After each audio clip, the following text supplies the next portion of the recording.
कहा जाता है कि दुनिया के कुछ कोने ऐसे होते हैं जहां जाकर इंसान समझ जाता है कि वह सभ्यता से नहीं बल्कि स्मृतियों से टकरा रहा है। धनुषकोडी भी वैसी ही जगह है जहां दो समंदर मिलते हैं, हवाएं नाम पुकारती हैं और रेत हर रात नई कहानियां लिखती है। दिन में ये सिर्फ खंडहर लगता है, मगर रात उतरते ही शहर जाग उठता है। टूटे चर्च, बिखरी पटरियां और डूबे सपनों के बीच एक अनसुनी सीटी गूंजती है। जो उसे सुन ले वह लौटता नहीं, क्योंकि यही धरती खत्म होती है और भय शुरू होता है। अंधेरे में हमेशा कुछ कही अनकही बातें। Hindi horror story. रामेश्वरम से आगे बढ़ते हुए सड़क अचानक खत्म हो जाती है। कोई बोर्ड नहीं, कोई चेतावनी नहीं, बस आगे कुछ भी नहीं। यही है धनुषकोडी, एक भूतहा शहर जहां सूरज भी डरते डरते उगता है और रात बहुत जल्दी काली हो जाती है। समंदर यहाँ दो तरफ है, एक तरफ बंगाल की खाड़ी, दूसरी तरफ हिंद महासागर। लोग कहते हैं यहाँ खड़े होकर ऐसा लगता है जैसे धरती टूट गई हो, लेकिन असली डर धरती में नहीं है, यहाँ की हवाओं में है। 22 दिसंबर 1964, क्रिसमस से ठीक 2 दिन पहले धनुषकोडी एक जिंदा शहर था। स्कूल, चर्च, रेलवे स्टेशन, बाजार, घर, हंसते खेलते लोग। रात करीब 11:30 बजे समंदर अचानक पागल हो गया। हवा चीखने लगी, आसमान फटने लगा और फिर आया समंदर का राक्षस। 30 फुट ऊंची लहरें पूरे शहर पर टूट पड़ी। रेलवे की पूरी ट्रेन, जिसमें सैकड़ों लोग थे, एक झटके में समंदर में समा गई। सुबह तक धनुषकोडी नक्शे से मिट चुका था। सरकार ने कहा ये जगह रहने लायक नहीं है, लेकिन किसी ने यह नहीं कहा कि ये जगह खाली हो गई है।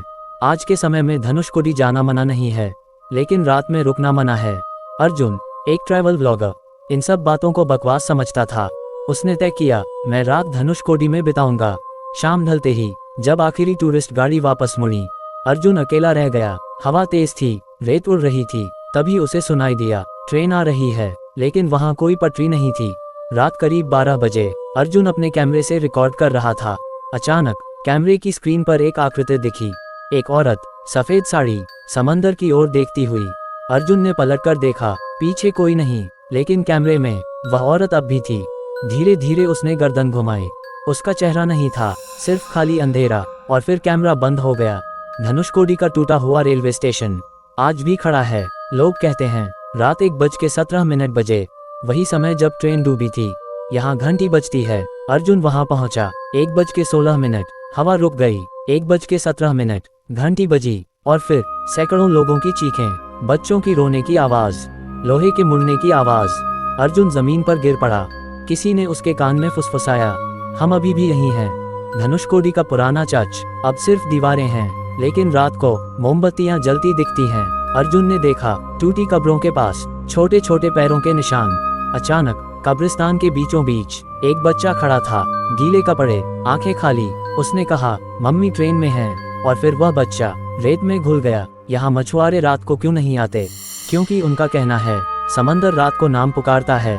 अगर आपने पलटकर देख लिया तो आप वापस नहीं आते। अर्जुन ने रिकॉर्ड किया। रात 3 बजे समंदर से आवाजें आ रही थीं, हजारों आवाजें एक साथ। घर चलो, ठंड लग रही है, ट्रेन कहाँ है? सुबह होने वाली थी। अर्जुन का कैमरा अचानक फिर चालू हुआ। उसकी अपनी आवाज रिकॉर्ड हो रही थी, लेकिन वह बोल नहीं रहा था।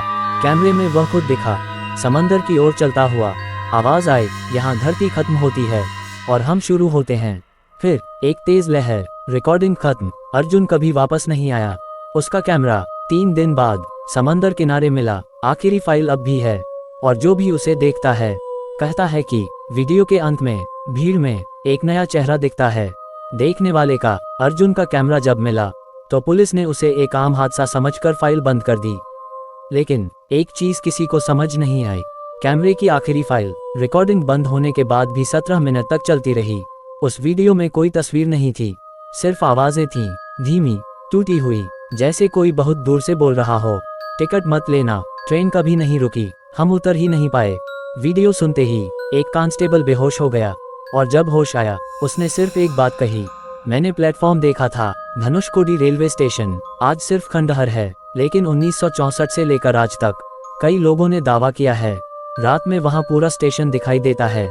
रोशनी, भीड़, घंटी, ट्रेन। एक स्थानीय बुजुर्ग सुब्रमण्यम कहते हैं, जो लोग उस रात मरे वे कभी उतरे ही नहीं। उनकी यात्रा अब भी चल रही है। उनके मुताबिक हर साल 22 दिसंबर की रात समंदर थोड़ा पीछे हटता है और तब पुराना धनुषकोडी लौट आता है। मीरा एक पैरानॉर्मल रिसर्चर अर्जुन की कहानी से प्रभावित हुई। उसने तय किया, मैं धनुषकोडी में उस रात रहूंगी। उसके पास था EMF meter, night vision camera, audio recorder. रात 12:48 बजे EMF मीटर पागल होने लगा और रिकॉर्डर में एक महिला की आवाज आई, मेरे बच्चे को देखा। मीरा की आंखें खुली की खुली रह गईं। मीरा ने नाइट विशन कैमरा ऑन किया। समंदर किनारे कई परछाइयां चल रही थीं, लेकिन अजीब बात यह थी, उनके पैर नहीं थे। वे रेत पर तैरते हुए आगे बढ़ रहे थे। एक परछाई रुकी, धीरे से बोली, ट्रेन लेट हो गई क्या? और तभी दूर से सीटी की आवाज आई। घड़ी में समय देखा, रात के 1:16। हवा अचानक ठंडी हो गई। मीरा की सांस भाप बन गई। रात के 1:17। पूरा इलाका रेलवे स्टेशन में बदल गया। लोग चीखें, भाग दौड़। मीरा ने देखा, एक आदमी टिकट काउंटर के पास खड़ा था। उसके हाथ में अब भी टिकट था, जिस पर तारीख लिखी थी 22 दिसंबर 1964। भीड़ में एक छोटी लड़की मीरा की ओर देख रही थी, वही बच्ची जिसका जिक्र अर्जुन के कैमरे में था। उसने पूछा, दीदी ट्रेन रुकेगी ना?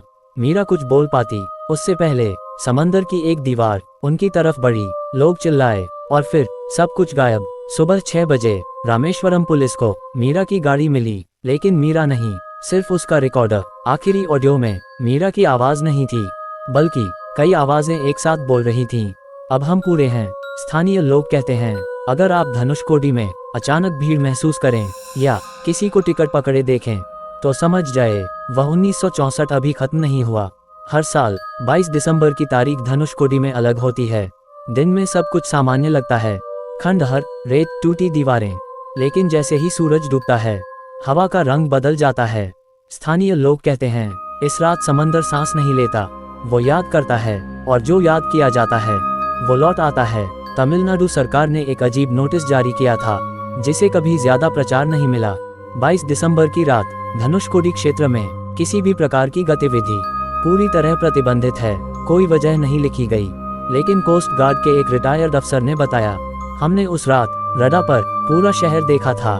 2021 में एक डॉक्यूमेंट्री टीम ने ड्रोन कैमरा उड़ाया। रात के ठीक 12:55 पर लाइव फुटेज में कुछ ऐसा दिखा जिसे आज तक ऑफिशियल तौर पर नकारा जाता है। धनुषकोडी में रोशनी जल उठी, सड़कें, घर, चर्च की खिड़कियां, एक पूरा शहर। लेकिन ड्रोन ऑपरेटर चिल्ला उठा, लोग चल रहे हैं। ड्रोन नीचे उतरता गया। कैमरे में दिखा, लोग बाजार में थे, बच्चे दौड़ रहे थे, एक आदमी चाय बना रहा था। सब कुछ 1964 जैसा। लेकिन एक बात गलत थी, कोई किसी की आंखों में नहीं देख रहा था। सबकी नजरें समंदर की तरफ थीं, जैसे किसी के आने का